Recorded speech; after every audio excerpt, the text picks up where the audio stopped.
बातमीपत्राच्या सुरुवातीला एक मोठी बातमी। मंगळवारी पहलगाममध्ये झालेल्या हल्ल्यानं संपूर्ण देश हादरला आणि याच पहलगाम हल्ल्यातील दहशतवाद्यांच्या घरावर आता कारवाई करण्यात आली। एका दहशतवाद्याचं घर बॉम्बनं उडवलंय तर दुसऱ्याच्या घरावर बुलडोझर चालवण्यात आलाय। पहलगाम हल्ल्यानंतर भारताकडून प्रत्युत्तर देण्यास आता सुरुवात देखील झाली आहे। भारतीय सुरक्षा दलानं ही मोठी कारवाई केली आहे। आदिल शेख आणि आसिफ शेख हे कुख्यात दहशतवाद्यांची नावे। आसिफ शेखचं घर बुलडोझरनं पाडलंय तर आदिलचं घर बॉम्बनं उडवलंय।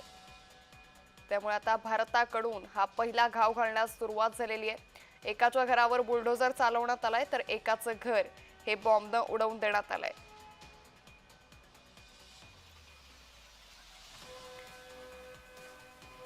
तर ही दृश्य सध्या समोर येत आहेत। पाकिस्तानच्या या दहशतवादी हल्ल्यानंतर संपूर्ण देश हा हादरून गेला होता। यामध्ये भारतातील 26 जणांचा दुर्दैवी मृत्यू झाला होता। काश्मीरच्या श्रीनगर येथील पहलगाम इथं हा हल्ला करण्यात आला होता।